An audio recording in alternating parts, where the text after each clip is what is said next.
all the fun you have. Yeah, name is J. Mac Town Jr. I grew up in the Bay Area. Been involved with the Tampa Sailing Squadron my whole life, and learned to sail in prams over at Tampa Yacht and Country Club. Sailed Thursday nights races here at Davis Island since the start of the series back in the 70s. Been involved with boat building with Charlie Morgan and CSY Yachts in Tampa. Semi-retired now down in Kings Point, Sun City Center, and sailing out of the Tampa Sailing Squadron in Apollo Beach, Florida. Been involved with competitive racing in the Bay Area since I was 10 years old. First with prams out of the yacht club, and then windmills in the Bay Area, and then MORC and FORA with Joe Byers on Sprite, Raven, and Eagle. Met Tommy working for Gary Carlin and doing a Ron Holland's first production design at the Kiwi 24. Been competitive sailing in the Bay Area. The Sailing Squadron puts on annual Gasparilla Regatta since the early 1960s. Love the Bay Area, sort of the Silicon Valley of boat building.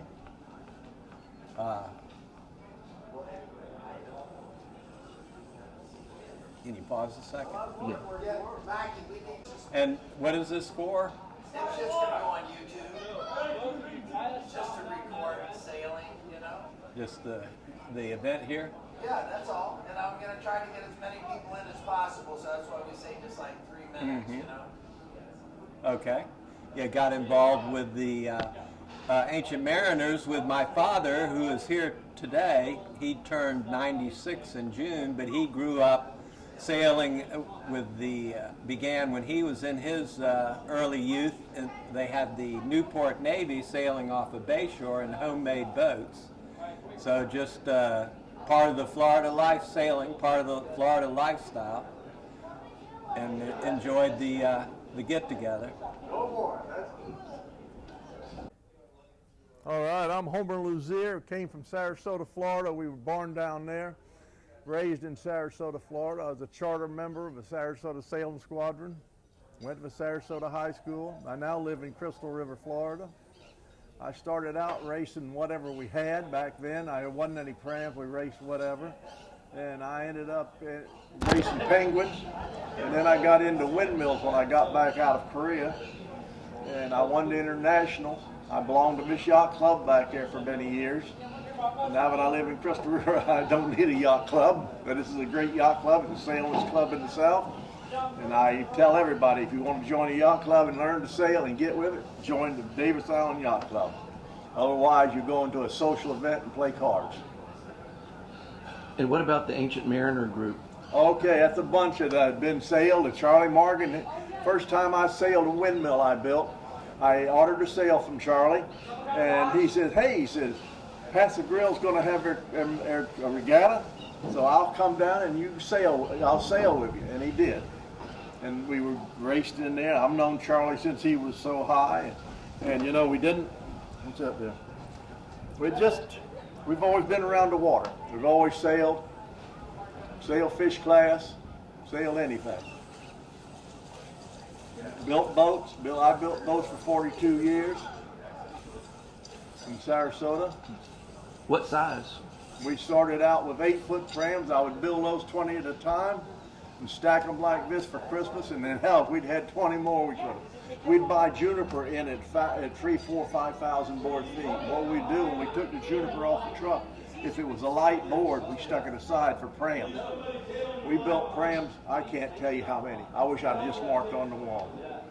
But we built up from 8 foot up to 51 feet. We got boats in Maine. I shipped one boat to Washington State. I don't know. You're in the business and people know you and you build boats and you send them and have fun. Florida's a great place to sail. Got beautiful bay. Look at this bay. You couldn't ask for anything prettier than this bay. Saratoga's got a beautiful bay, only they tried to fill half of it in. But got Sarasota, they don't like boats. But that's about it. I've just always been around the water. We got you.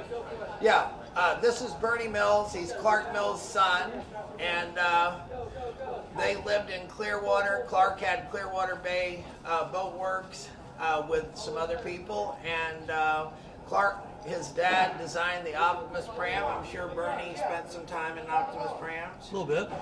And I'll tell you a story about, I don't know whether it was you or Danny.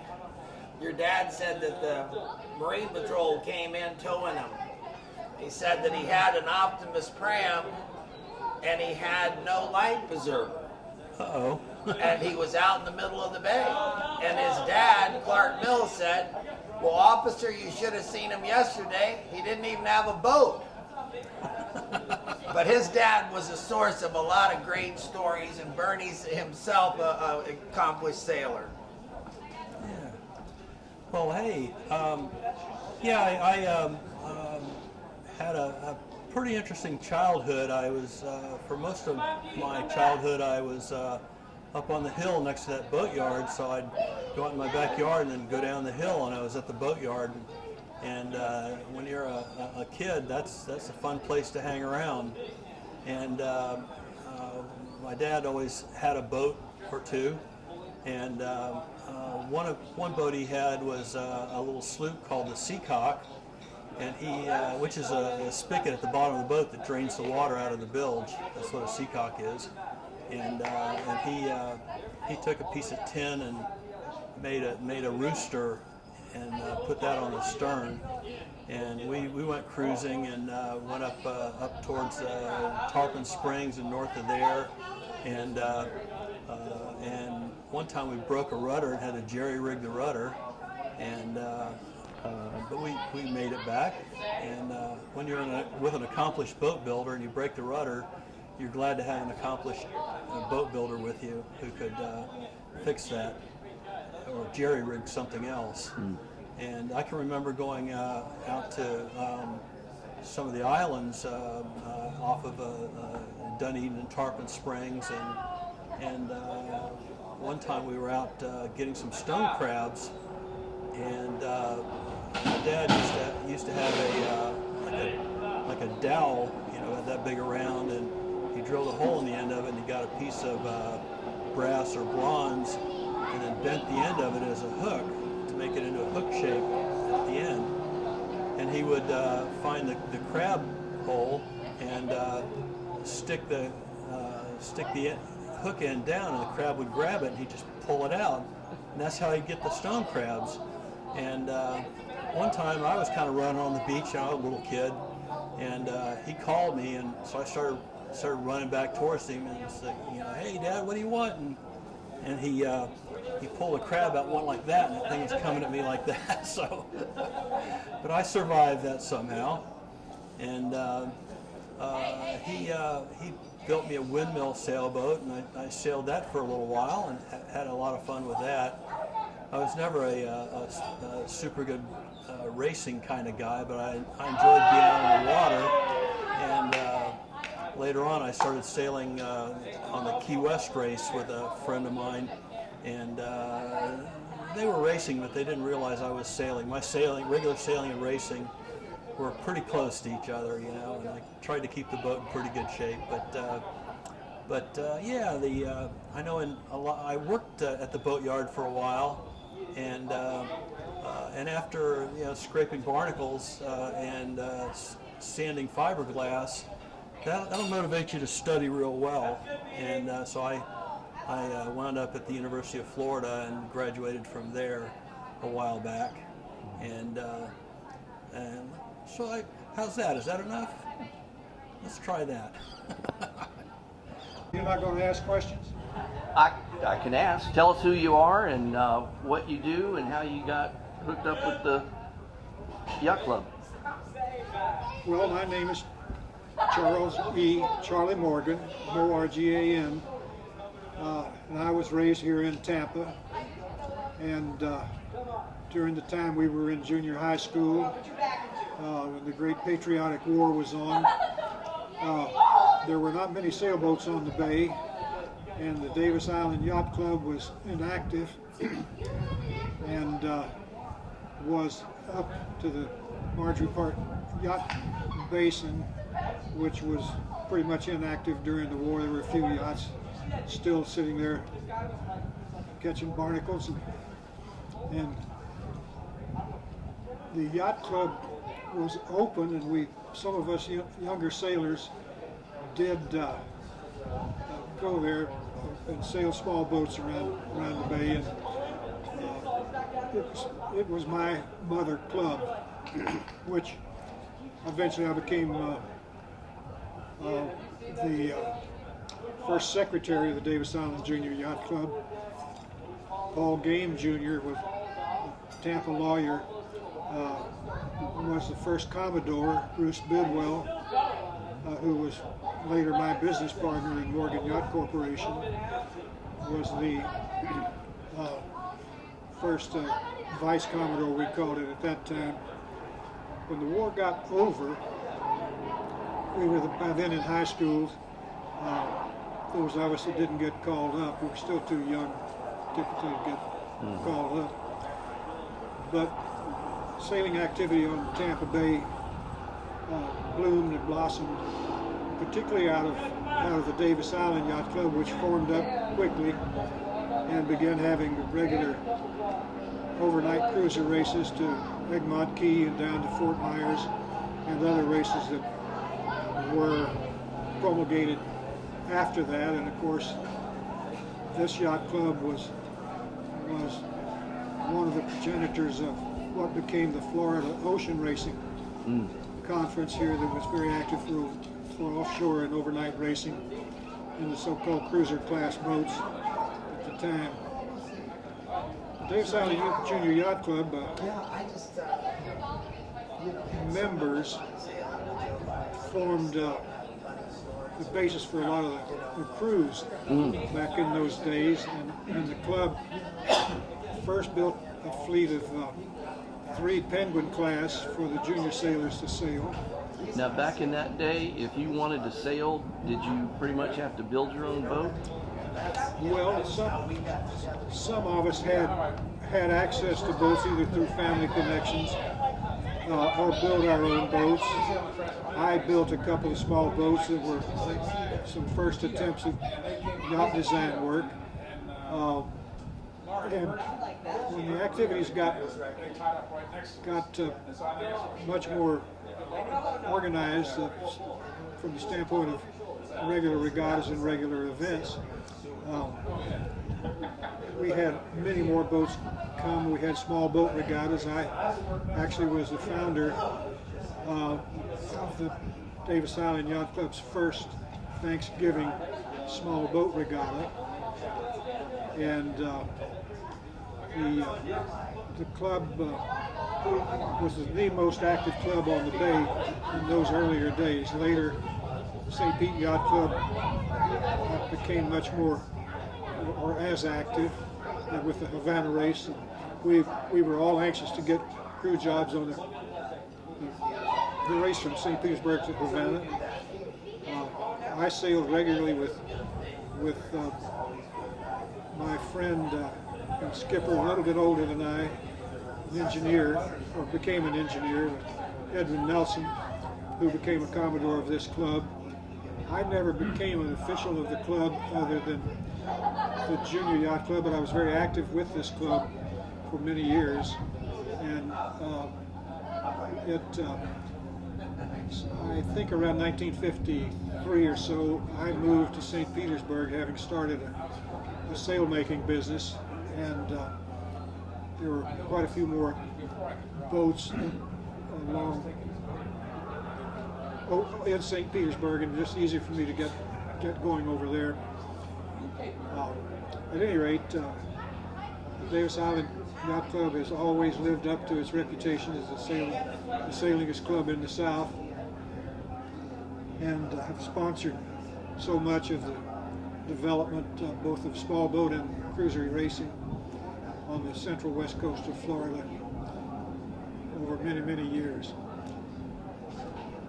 I was involved in the yacht sail making business, having been with the Peninsula Telephone Company engineering department.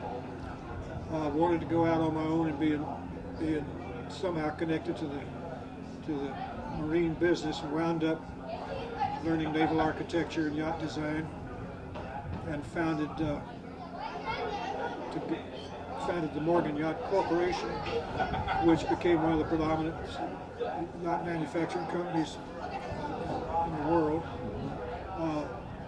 Operated out of St. Petersburg, Florida. My fellow junior yacht club member here at Davis Island became my partner in that business, which we later merged into the international conglomerate Beatrice Foods Company. Anyway, the Davis Island Yacht Club has been a focus point for many changes and advancements in organized sailing, particularly here on Tampa Bay. Today, they hold many national regattas, championship regattas, right here at the club in a number of the classes, small boat racing classes. Mm-hmm. Tell me about the Thursday night regatta. What's that all about? Thursday night regattas became very important in the growth of sailing on the Bay Area, and that afforded a nice break in the effort. Everybody's working hard, you know. So on daylight savings time, so-called twilight racing and Thursday night sailing has become a wonderful break of everybody's activities during the course of the week. And I think they have fleets sometimes out here approaching 100 of a leading race. But hey, Tom. It's good to be here, isn't it? Yes, it is. And I remember Charlie taught me what proprietary means. He had just finished with the America's Cup, and we had something we were doing, the company I worked with, B&R Designs, and he was asking me questions about it, and I was kind of tripping over myself not to answer, and he goes, "Oh, well, is it proprietary?" And I just sort of went, yeah, okay. Well, it actually was proprietary. It was proprietary. And it was advanced engineering and aeronautical science applied to the making of spars and rigging. Yeah, we were talking about swaging solid rod onto McWhite terminal end fittings by using graphite and putting it in there, running it through a swage machine. Yep. That's how they did it in Sweden. But anyway, that's great, and I'm just wanted to check in and say hi to my old friend. Thank you, Tom. Anything more?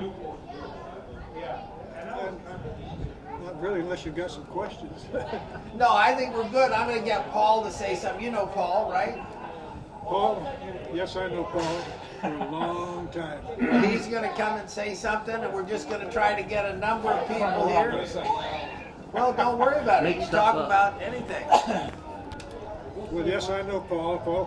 Paul sailed with me aboard the America's Cup Contender Heritage, and we've had a long experience in sailing ocean racers and yacht building and the whole brotherhood of sailors on the west coast of Florida here. Well, anyway, we're just going to try to do some of this for posterity, you know? Do it. He's much better than I am, so I'm getting him to do it, you know? Well, Yeah.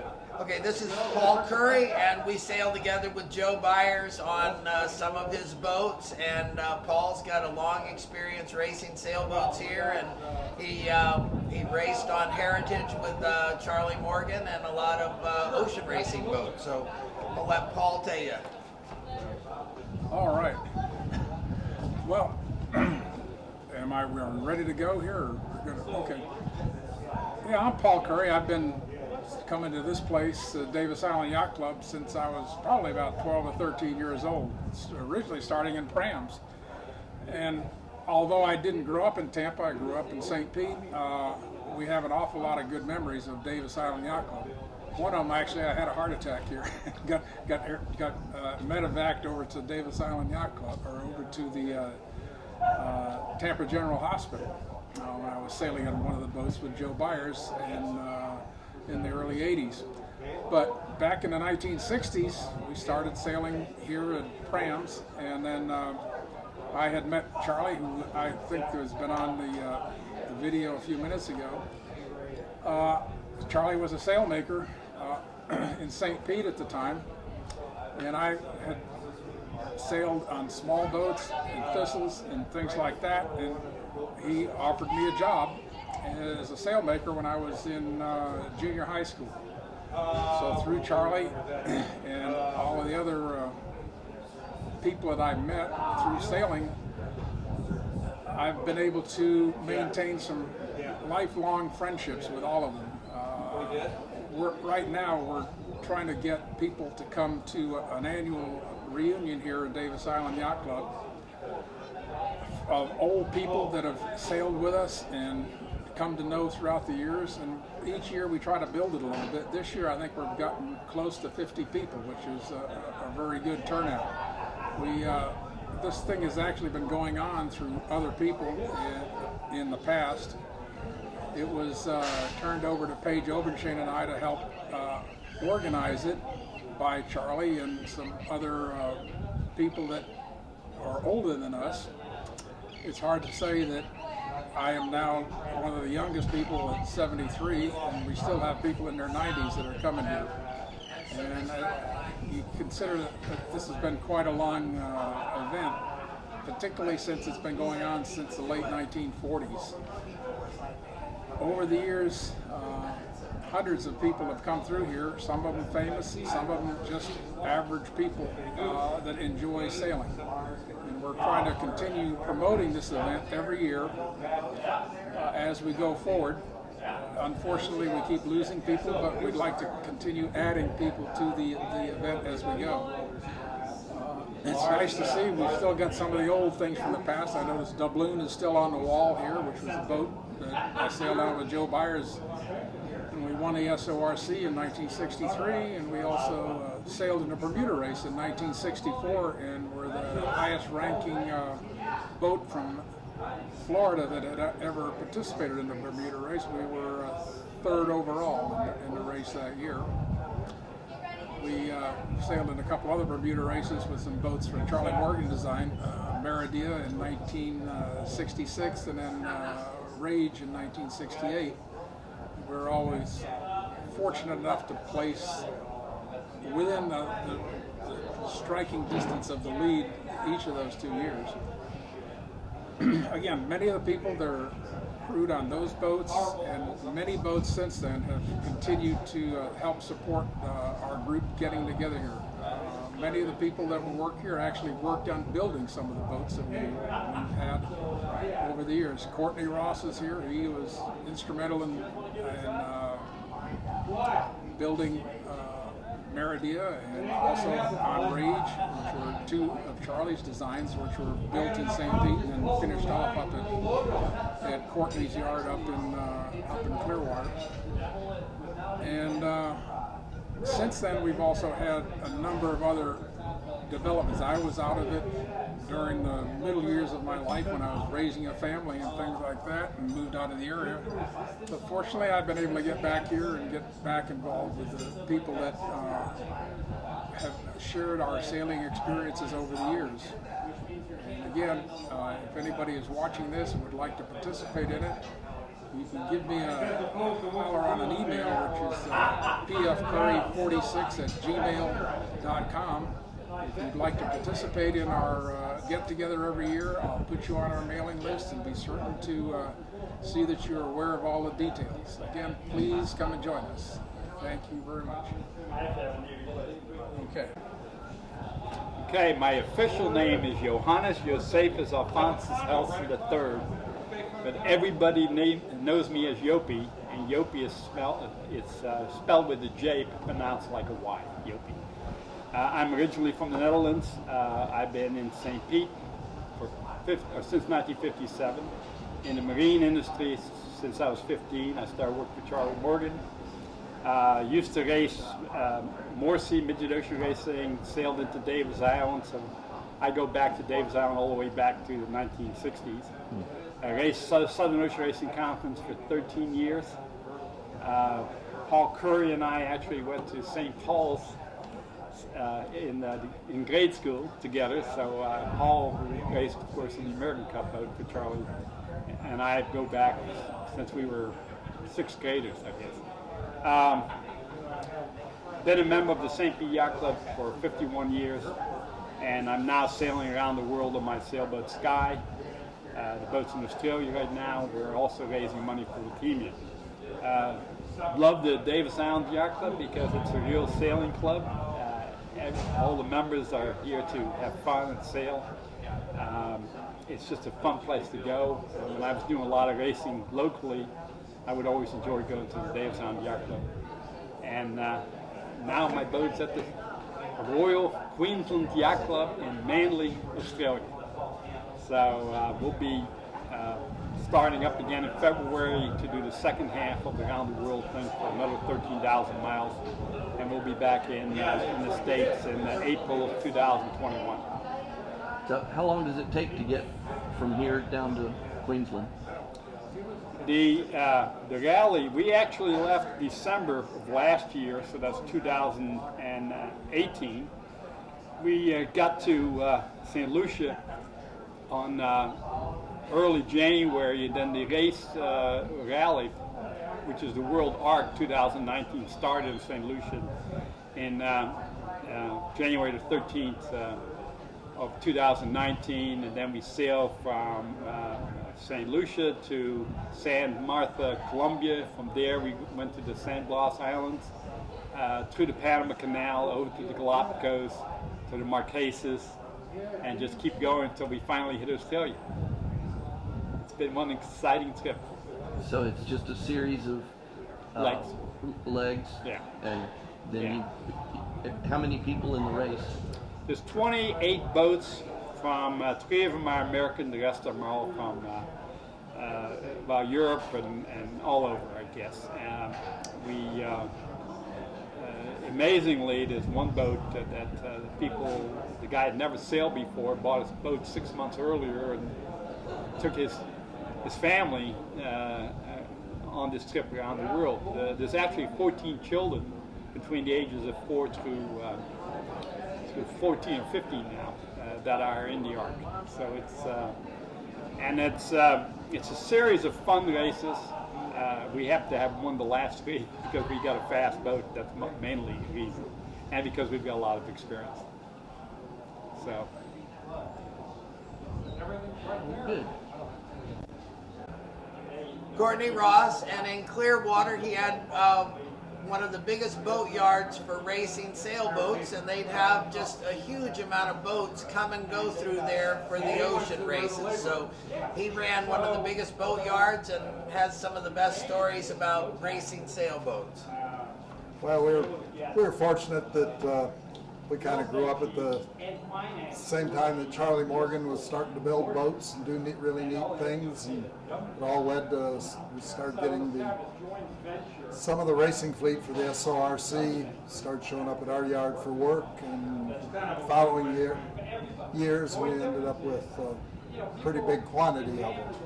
It was always an interesting time because you had boat designers, you had interesting boat owners that were involved in all sorts of businesses which you would never realize when they were there playing with their toys.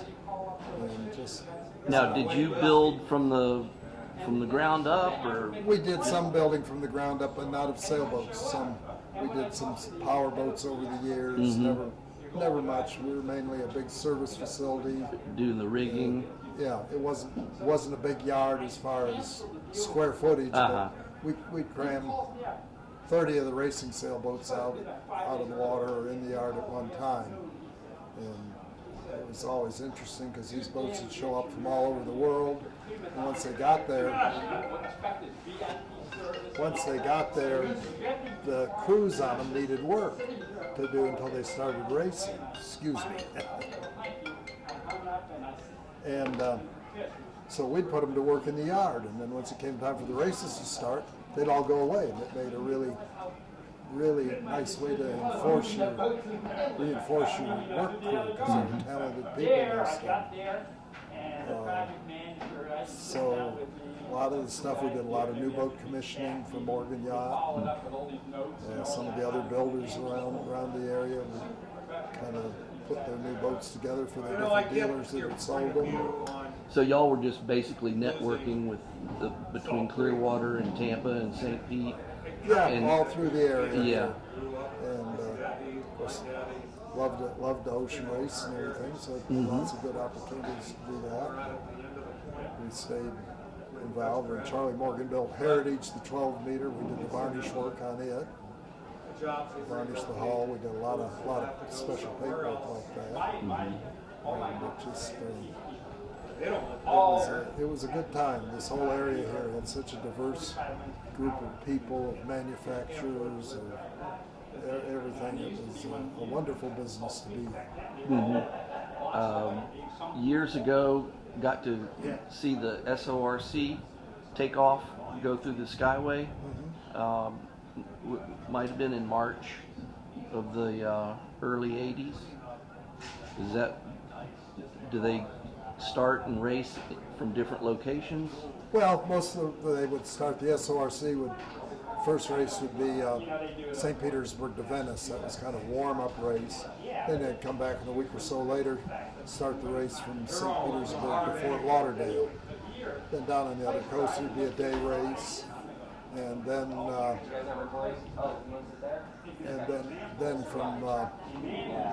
from there we'd do some day races and then race to Nassau, and there'd be a final day race over there. And that was the other Southern Ocean Racing Circuit. And for years it was just a classic of top sailors, top boats from all over the world. And it was just a lot of good times. One of the last major projects we did was a boat called Windward Passage, which was one of the big maxi boats, a wooden maxi boat. I'd sold it to a customer, and we did a major rebuilding. Doug Peterson and Alan Gurney did some redesign to take advantage of the old age rule. And, What is that? Well, after a boat got so old, they would get different. You could maybe do things to it that you couldn't quite do to bring it up more to the modern standards, whatnot. And just because they were old boats, with some trying to keep them active, she just happened to fit in. She was fast even before that, and then she was really a real. When did wooden boats transition into fiberglass? Fiberglass and aluminum. In aluminum? Yeah. Passage was wood. She was still she's still out in California and just beautiful out there. But you had a lot of aluminum boats, which some of them, they served the purpose. They were very fair, but they were a little on the crude side. They weren't exactly yachts. They were vehicles to go out and win races for a few years. And a lot of the fiberglass boats, some of them now are still being rebuilt today. And some people are buying old SORC, IOR race boats and redoing them from the 90s and bringing them back, which is kind of interesting. Okay. Thank you very much. All right. Hi, I'm John Pether, and I grew up in New Zealand, sailing boats since I was 8 years old. We had wooden boats back then. 1978, I came to Florida and settled here. First thing I did was buy a boat before I bought a house. I race out of the Sarasota Sailing Squadron down in Sarasota, but I've raced many years coming up here to Davis Island.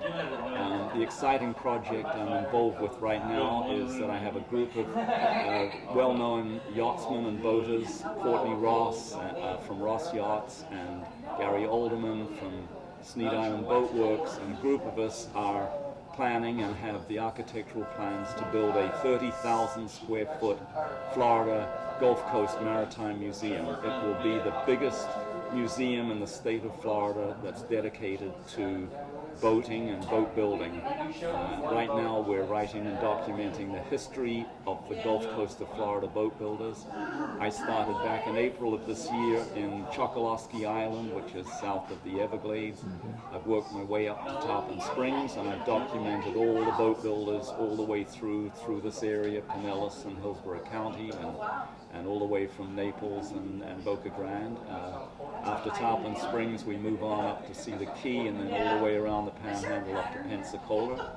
And we hope to have the money raised and the museum built within about 2.5 years. So we're excited, and I look forward to letting people know of how our plans are continuing. And how you got associated with the Davis Island Yacht Club? Well, I'm not a member here. I was just invited today because okay. I know so many of the members, and they asked me to come up and talk about this plan. Hi, I'm Tom Mayers, and this is Tad Belknap, and we worked together at Kiwi Boats. I met Tad when we were like one of 3 or 4 people who worked at Kiwi. We built some of the first boats at Kiwi, and then I worked there on and off all the way through IMP, and Tad used to be one of the owners of the company and one of the main workers there at Kiwi Boats. We built a lot of boats. Yes, we did. Yep. Won the World Ocean Racing Championship. Imp did. Imp did, yeah. I mean, that's a good thing. So he had a boat, Mama Fufu. We sailed it together, and one night we were coming up Tampa Bay. It was like a nice moon. There was a strong tide, and we were just staying out of the current, and we beat a lot of the big boats. Do you remember that? Yeah. Anyway, I'm gonna let Tad tell you about himself. I just wanted to introduce him. Yeah, hi, Tad Belknap here. As Tom said, old friend from back in the early 70s. We built boats together. I've lived in Florida since 1965, down in Miami. I graduated high school in Miami, so my first sailing down there was racing MORC, and I worked at a sailboat rental on Biscayne Bay, so I was on the water and sailing all the time. He got involved with Lee Creekmore. His father was one of the early pioneers of fiberglass boat building. He designed and built his boats. His son Lee was also a talented designer and builder.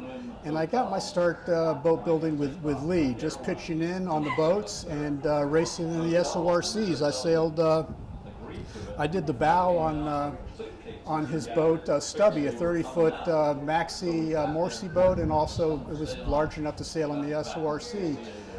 In '68, I did the first SORC, and then in '69 we did. And those had 2 races over here on the West Coast: the St. Pete to Venice race, and then the start of the St. Pete to Fort Lauderdale race. What are the boat limits on the? 30 feet in the SORC was the minimum, and then it went up.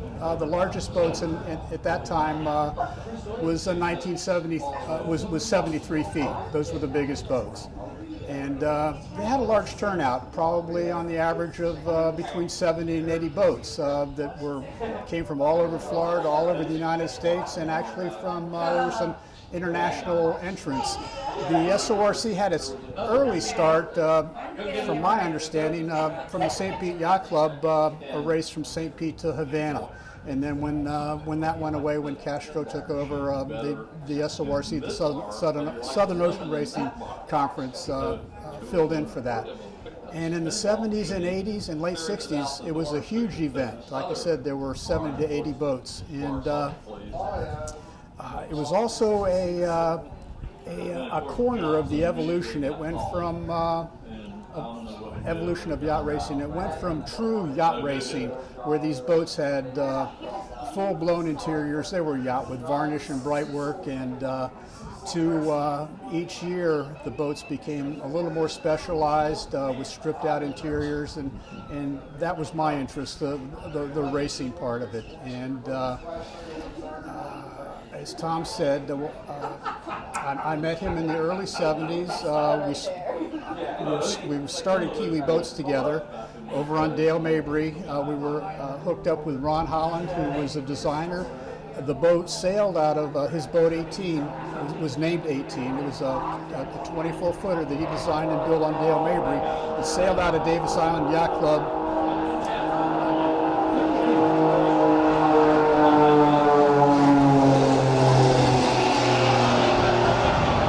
Somebody's having fun in an aerobatic airplane today.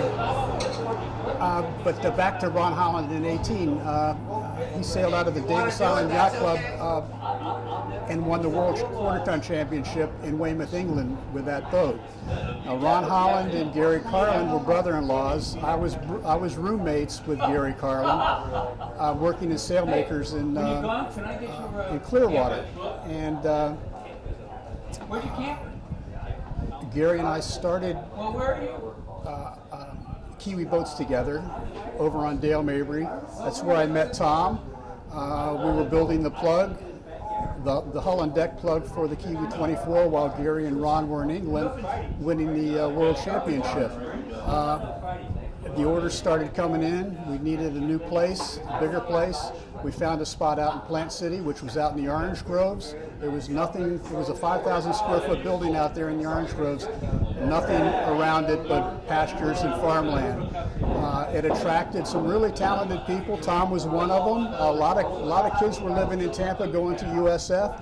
We'd come out there and work, and we built the 24, the Kiwi 24, the Kiwi half-ton, a 30-footer. Then we went into one-tonners. We built full one-off one-tonners. These were all built on plugs, on male plugs upside down. A lot of longboarding, a lot of handwork to get the finished part.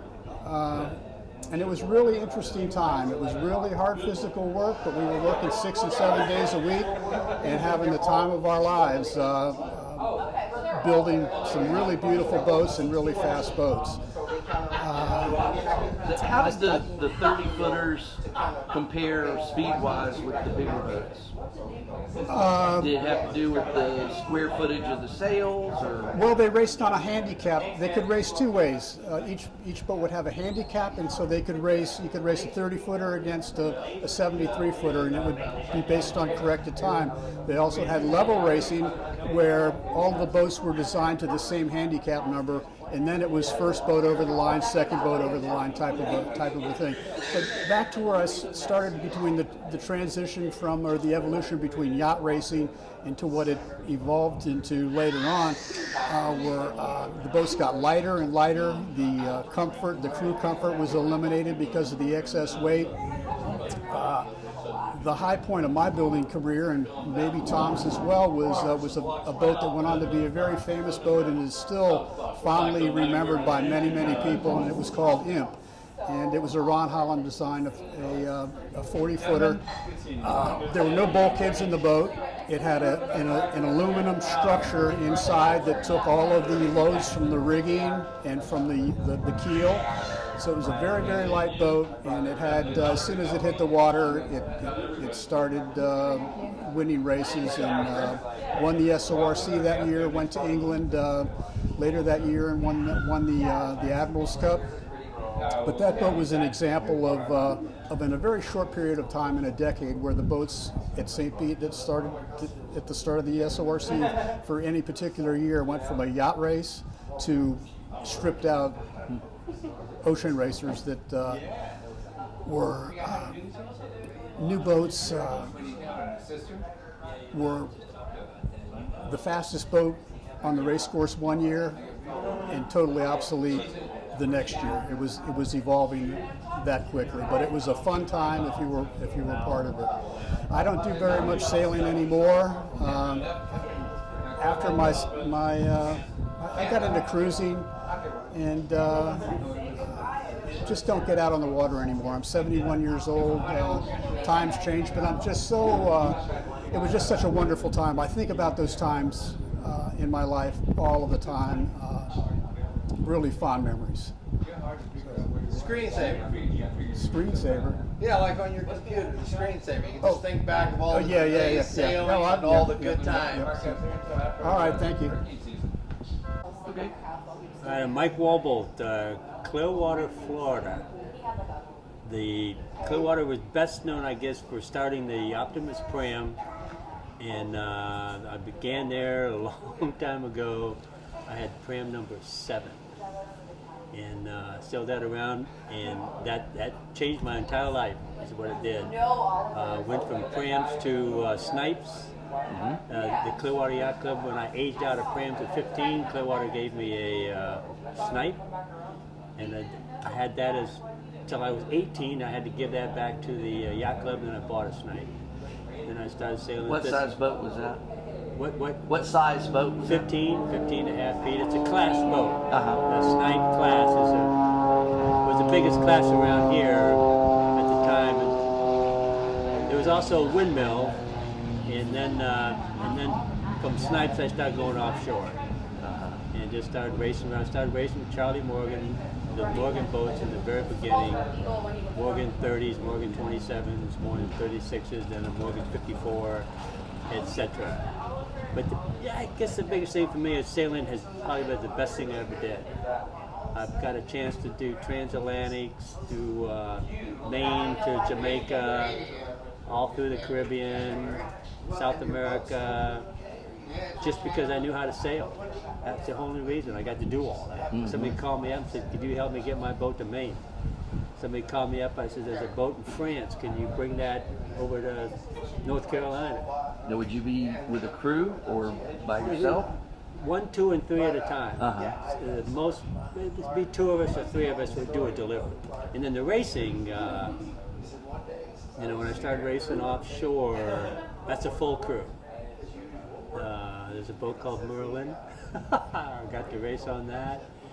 And all of Charlie's boats, a lot of Morgan. And then Irwin. I raced for Morgan Yacht until Charlie sold that to Beatrice Foods, and they canceled this race program.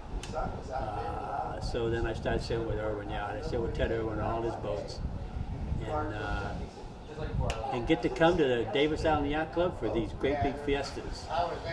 A couple times a year, a bunch of ancient mariners who sit here and gather together and talk in front of a camera. So that's probably it. Sailing's the best thing I ever did. All right, thanks. Club here. You ready? Yeah, my name is Bob Ress. I'm a Florida resident my whole life. I've known most of the boat builders on this coast. I've always had a boat. I guess the boat builder I know best would be Clark Mills. I've had boats that he built. He probably built 15 for me altogether. I still have 3 of them. I guess the most famous boat I have is a boat named after him. It's a tugboat named Clark Mills. And Clark was a type of person that if you didn't know Clark Mills, you missed something in life. He's just a wonderful human being. And I guess that's all I have to say. Any races, or do I raced for 30 years with other people. I never had a racing boat myself, but I was had crew with mainly Courtney Ross, and who most people know that are in the boat business. When you were building the boats, would you start with the base? I was in the marine construction business. Okay. I built most of the marinas around Clearwater and a lot of the residential docks and things like that. I'm retired now. My son is running the business. Yeah, I'm going to say something just to wind it up.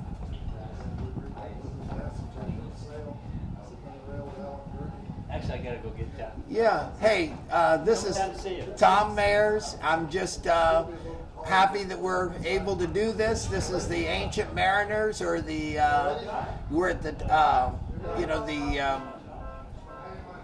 Davis Island Yacht Club right here, and these are some of the old sailors from the last 50 years, 60, 70 years here sailing on Tampa Bay.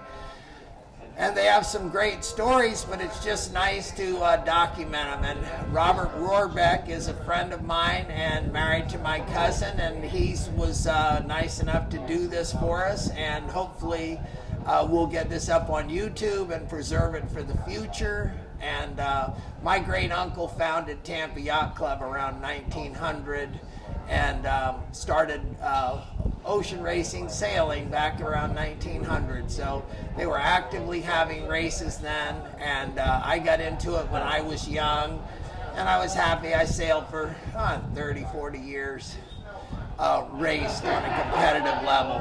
So I was a boat builder. I helped build Imp with Tad that talked earlier. And it's just been a lot of fun, and we want to encourage people in the future to look to sailing as a recreation and a pastime. So that's all. Thank you for your participation. George Howell, who's a historian and a lawyer, he said he had some interesting stories about mistletoe and the races when it was the committee boat.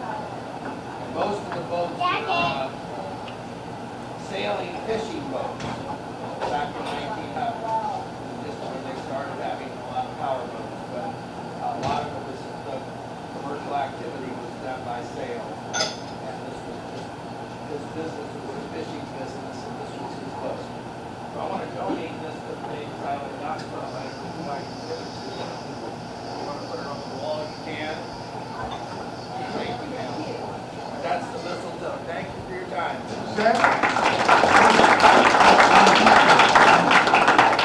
Sandra's the lady that manages the club and makes this gathering possible.